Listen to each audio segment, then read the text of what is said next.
Mr. Petrescu, just 1 minute, please. You again? Go away. Sir, wait. Stop this nonsense. I know Nurse Crane is here. Shall we speak man to man, you and I? All right. Speak up. Don't you see we're on the same side? We fight to help the poor, sick, and abandoned. I'm nothing like you, Mr. Doctor. Yes, you are. You too believe in providing medical care without charge. You know what we have to sacrifice to make the world a better place. I have to admit your words have conviction. All right, I'll let you see Dorothea. Don't make me regret this, though.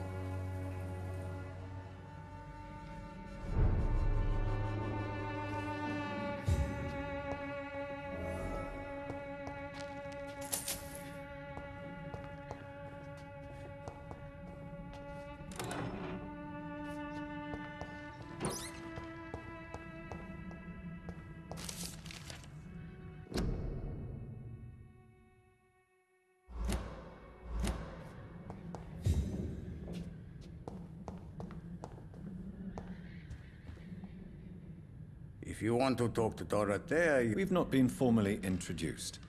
May I ask your... I am Darius Petrescu. I'm here to keep snitches and spies away from Dorothea. And I also run this little print shop.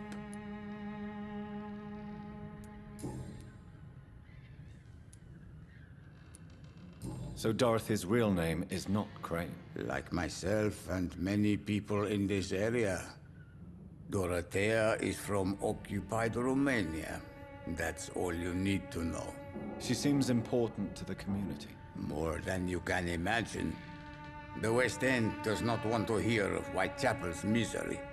Dorothea is one of the few doing something about it. Tell me everything you know about Camellia, the mute florist. I do not believe in the afterlife, Doctor, but I'm almost convinced Camellia is an angel. She volunteered to give out our medical leaflets. Are you not worried for her safety? She is as brave as she is tough, and clever too. If only I had met her when I was younger. Are you in love with Camellia, Mr. Petrescu? Don't be stupid. If I had met her when I was younger, we could have won our revolution. Who is she, really? Do you know where she's from? She's not from around here, that's all we know. Camellia is not even her name.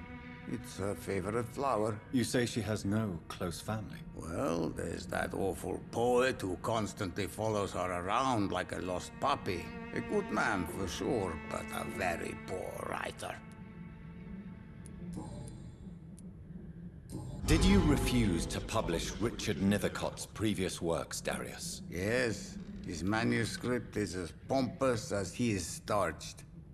Now there's a man who loves the sound of his own voice. You could have told him so. As a great writer recently said, politeness is the most acceptable hypocrisy.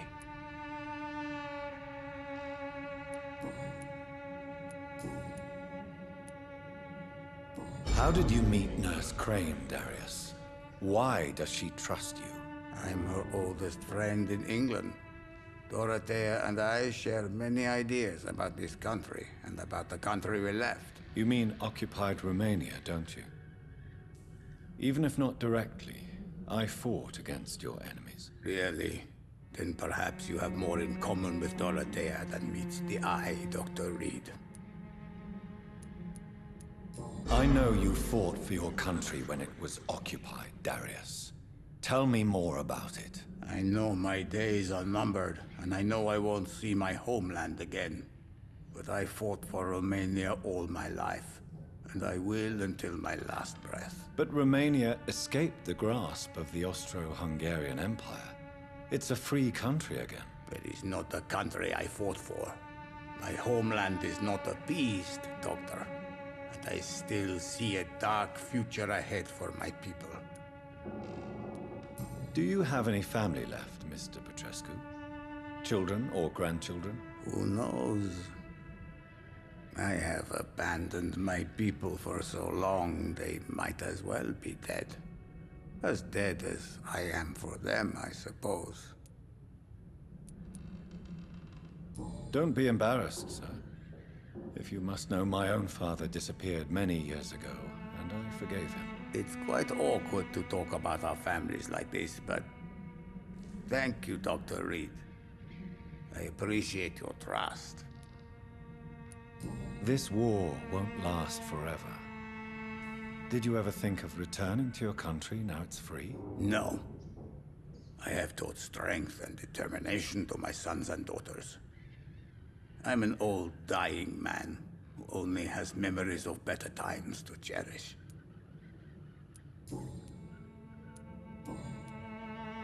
Do you need some help, Mr. Petrescu? I am very tired, but that is all.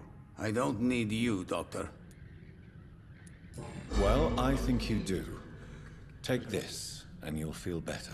Free drugs from an English doctor? It must be my lucky day. Goodbye, Mr. Petrescu.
What do we have here, nurse? Patient Razvan Vasily. High fever running on 3 days.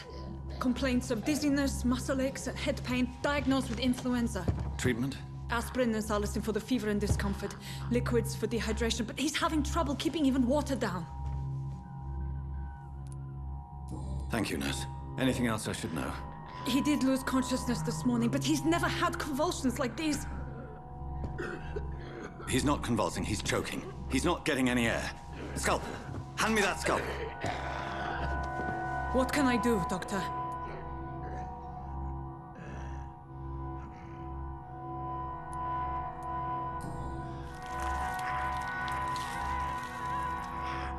I need to perform a tracheostomy. Short pipe. That rubber tube will do. We're going to cut a passage for air through the neck. Yes, Doctor. He's breathing again, but he's coughing up blood. Internal hemorrhaging. I need to make another incision into the chest cavity to drain the fluids from the lung. Prepare another tube. A thoracostomy? Doctor, we've nothing to fight the infection. We need an aseptic environment.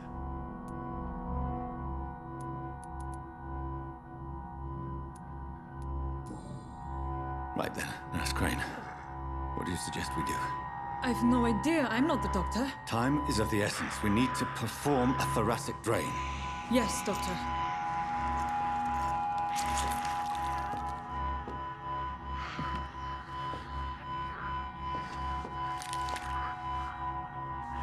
He's still bleeding, Doctor. I'm losing his pulse. The drain must have punctured the intercostal artery. There's too much blood. Are you all right, Doctor? I can't see.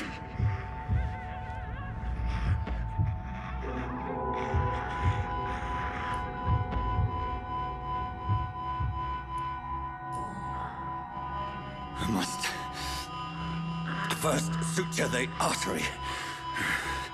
Find the wound. The source of the blood. Needle and thread, Doctor. Good. The stitches are holding. How's he doing? We're losing him. We've lost his pulse. He's dying, Doctor!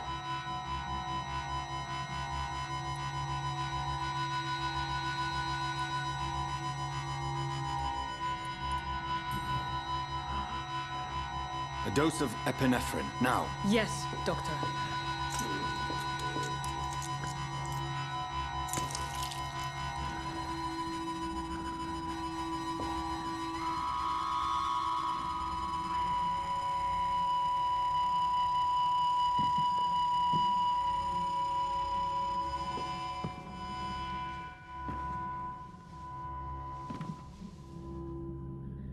We've lost the pulse. He's gone, Doctor. Nurse, we did everything we could. Truly? Everything you could. Is that how you'll report this in your log? Is this how the war went? Piling up one poor corpse beside the next? This was not an influenza-induced seizure. I've never seen symptoms like these on the continent. Neither have I. But the previous symptoms leading up to this attack were the same, indistinguishable from the epidemic. No. There was something more vile in these reactions. Something primitive. There have been numerous reports of mental breakdowns caused by the fever that accompanies the flu itself, Doctor. Yes, but... I'd best take some samples of the blood for analysis.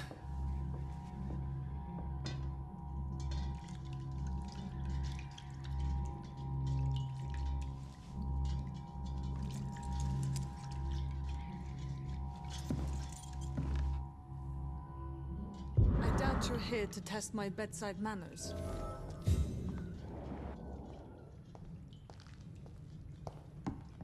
It's locked.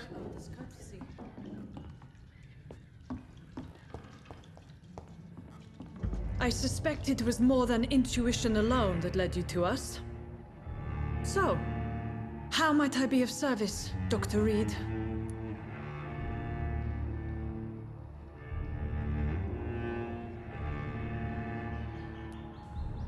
I've come to put an end to this insufferable blackmailing, Dorothy. Doctor, you think your warnings scare me?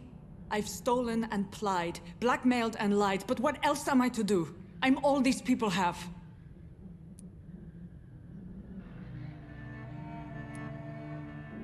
But why Lady Ashbury? Why her, of all people? She's pristine and proper, all right. But that she-wolf in sheep's clothing murders the poor for sport. I have her where she belongs, and I'll milk her for all she's got. Dr. Swansea is a sensible and honest man. He wouldn't have refused your friend's care at Pembroke. It's easy for you to say, Doctor. These people cannot go to the police, nor to the hospital. They don't even speak English. They depend on me for everything. So, the end justifies the means. Is that your defense? I know you're kind, Doctor. Just another fine-heeled, silver-spooned gentleman who was given the world on a platter. You know nothing of poverty. Nothing of the shame, the hunger, the loneliness. You've convinced me of the sincerity of your actions and their noble justifications. But all the same, blackmail is a crime, and it will stop, Nurse Crane. So, are you going to turn me over to the authorities?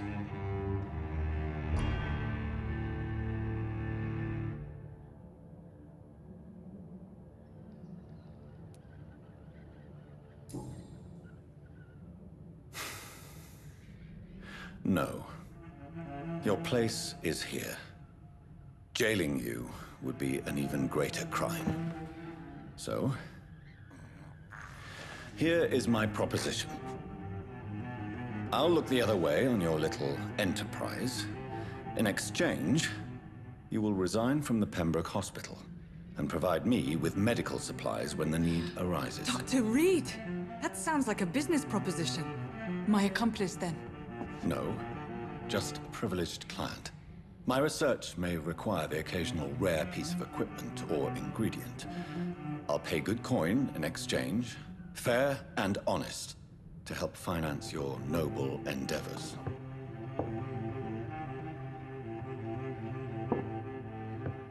We have ourselves a deal, Doctor. Good customers are always welcome.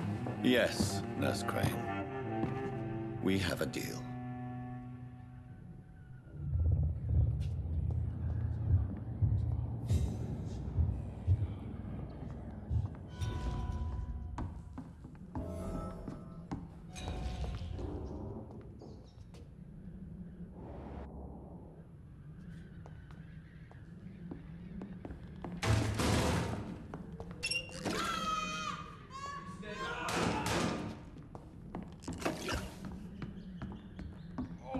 This one stinks already. Die! Oh, Christ! Eat this!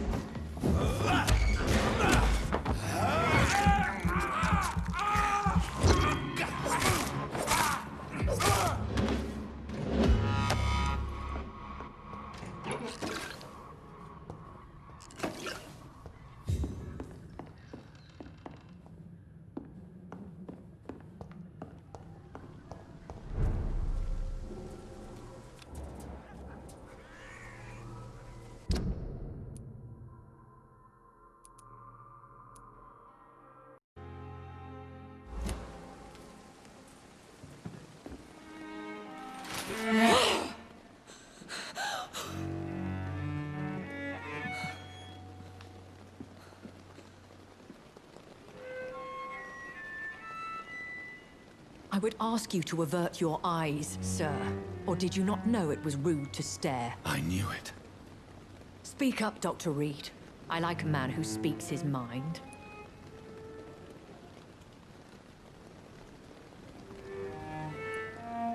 Hiding your true appetites behind a facade of compassion. Bravo. Very clever indeed. Spare me your sarcasm, Jonathan. You are but newly born in this world.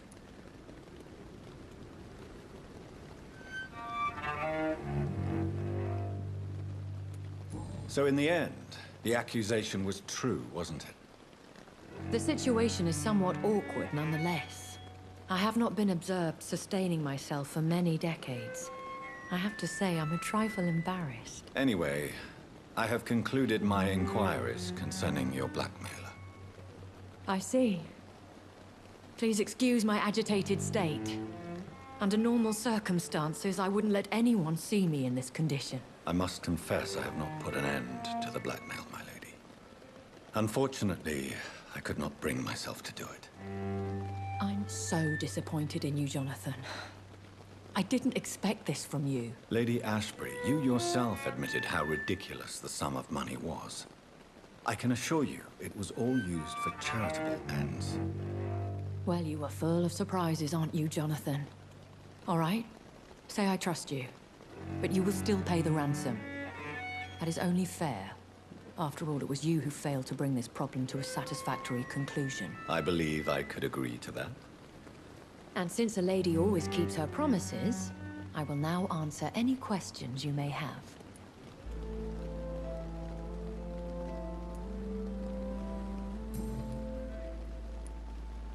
I don't understand. Why was I created and then left for dead? That is a question only the one who made you can answer. It's not normal practice. I doubt even if you find him, he will answer you, considering how cruelly he treated you. So me being a vampire could have been a mistake. I very much doubt it, Jonathan. Contrary to the legends, it is not as simple to make another vampire by just biting someone. I'd like to avoid creating another vampire by mistake anyway. Tell me, how is it done? The process is dangerous. It could even kill your potential progeny.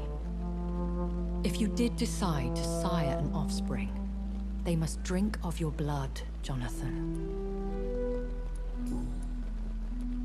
I've been hearing a voice talking in my head. Is this some kind of insanity? It feels like the voice of the vampire that created me. Hush. Tell no one this. It would be unwise to talk of such things amongst British immortals. Speak no more of your maker. How could this cause offense?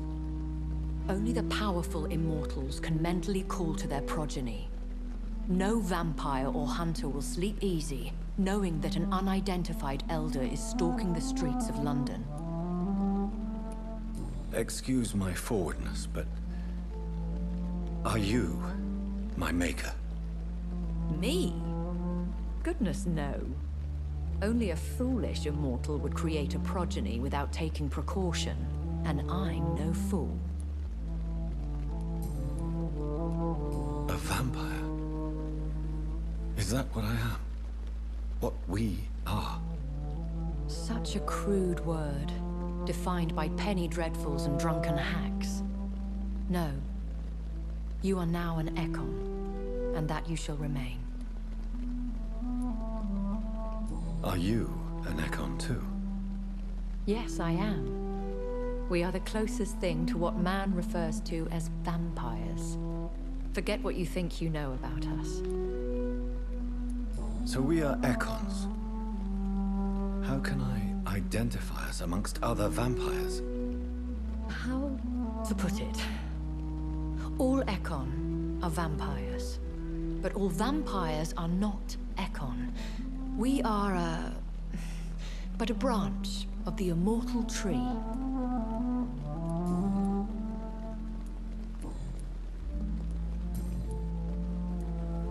Why did you save me in the canning factory?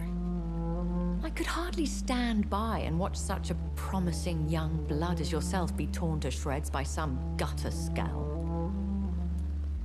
William Bishop wasn't the vampire that created me then? No, Jonathan. Whatever their strength and demeanor, Scowls are the progeny of careless vampires. It cannot be the other way round. What type of vampire is a Scowl? Not a true vampire. The deformed offspring of lesser vampires. It is a shame these creatures run wild, slaves to their baser instincts.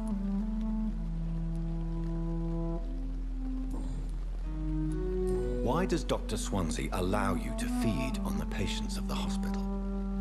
Dr. Swansea is a good and compassionate man. He is trying to find a solution for our hunger. Until that happens, he is clever enough to understand that I only feed upon the dying. What do you know about this Brotherhood of St. Paul's Stole? The Brotherhood is well known amongst London vampire society. As long as our kind is discreet, and as long as they do not interfere, we have come to a mutual understanding. And no one suspected you of the murders? As you well know, suspicion has recently fallen on me of killing for pleasure. But you have my word, Jonathan. I take no pleasure in taking a life. I know this is beyond the pale, but may I inquire your age? Really? And I thought you were gentlemen. If you must know, I'm 27. I've been 27 for a long time now, and 27 I shall remain. Very well. But I believe there is more to this than you are saying. A lady has to have some secrets. And who bestowed upon you this eternal youth? My maker. He left this isle a long time ago.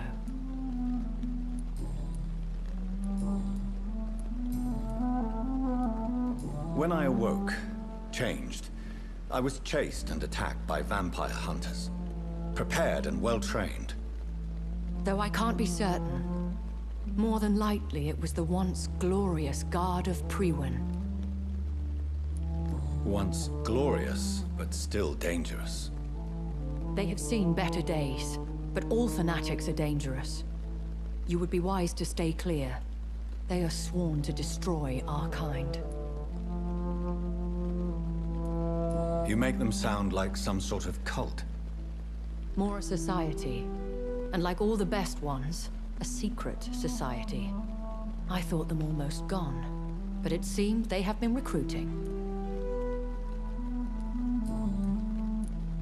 I've been away from London and England for 3 years. This isn't the city I remember.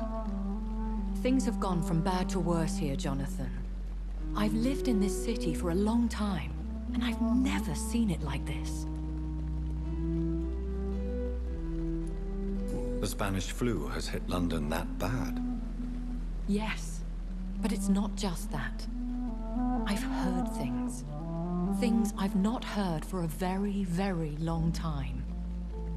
There are whispers in the shadows. Something far worse than the Spanish flu is here in the city. What is it you fear?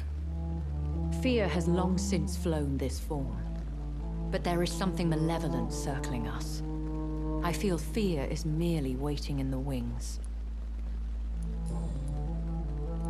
Are there many vampires here in London?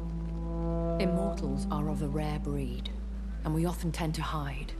But you may occasionally meet some of us at night. Do you know any of them? Have you an idea of the identity of the vampire who attacked me? You mean your maker? No, Jonathan, I have no clue. But I fear he or she is as careless as cruel. To let you discover your new condition by yourself. What do you mean? Every now and then, you may discover an immortal in the deep of the night. But we are a rare and reclusive breed. Our progeny is almost never accidental. Will they all be as affable as you, my lady? I do not see why not. But remember, even the shark smiles before he bites. That sounds like a lesson from experience. Vampire politics are as intricate and sometimes tedious as a game of chess in a gentleman's club. I've learned from experience it is best to decline to play. I bid you farewell, for now, my lady. I must quickly analyze the blood I took from Nurse Crane's patient.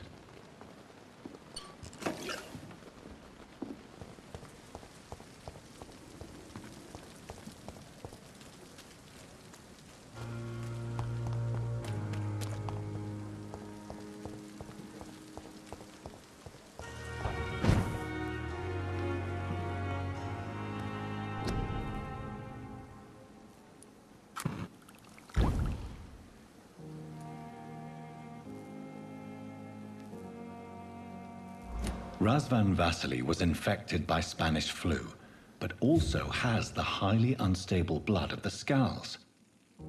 Is the London vampire epidemic transmitted through the flu? I should talk to Dr. Swansea about it.